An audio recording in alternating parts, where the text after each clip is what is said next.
iSolve Solutions Pursuit is a side-scrolling puzzle platformer that's played from a 2D perspective. The basic gameplay loop revolves around the player selecting one of three puzzle pieces.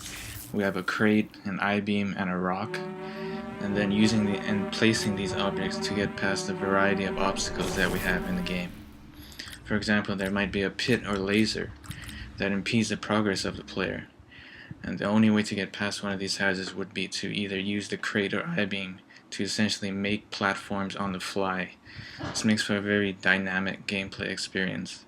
Finally, in order to add another layer of strategy and implement meaningful decision making into our game, these puzzle pieces have a cost associated with them, and the player only has a set number of funds per level.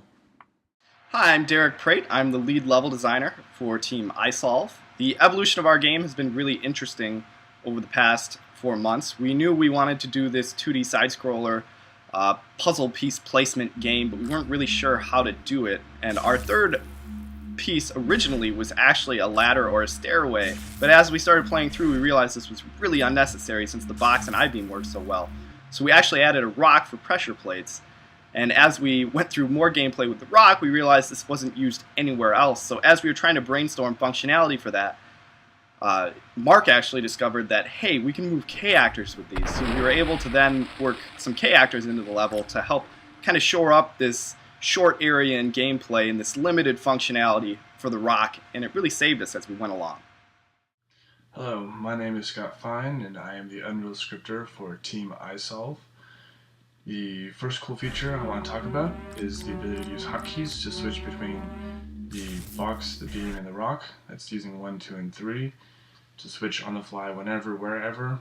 The second cool unknown feature is that we made it so that the player cannot physically place boxes or beams below kill volumes, so it's not possible for them to jump on a box and end up dying because they placed it too low into the pit. And the final cool feature that's not widely known is the ability to block pendulums. The player can actually put a box on the pendulum to stop it from moving, thus allow them to get past or do whatever they needed to do. This is Team iSolve's Postmortem. I'm Mark Mullen, the internal producer for Team iSolve. So some techniques that we used during development were bullet pointing our game design doc. This made it easier to read and more direct to the point. Another thing we did is we used pseudocode in our game design doc, and that made translating that into a functional prototype faster and easier for our team to do. We also kept our scope realistic, and that allowed us to focus on the mechanics that we wanted to get across and avoid those pitfalls of trying to make an MMO. It also allowed us some additional time to put some polish in the levels. One thing that we would do differently would be avoiding making multiple levels before we have our mechanics implemented.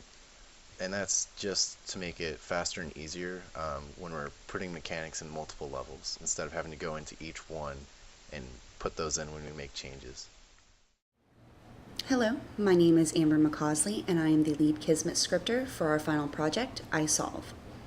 One of the most interesting things that I learned during my time making this game is actually the ability to modify objects' responses via Kismet.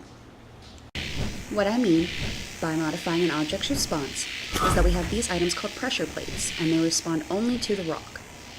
In order to do that, we had to make sure that the player could have absolutely no interaction with it, and it didn't matter that it was close to it or not. In order to do this, we created a Kismet event, as you can see here, and we changed the proximity type class from the pawn over to the iSolve rock, and as a precautionary measure, we changed the ignored types to the pawn. We also had to take off the player only ability so that it wasn't the only thing that could set it off, and we also had to turn off force overlapping, which causes the player to have to be standing on the plate when it is set off.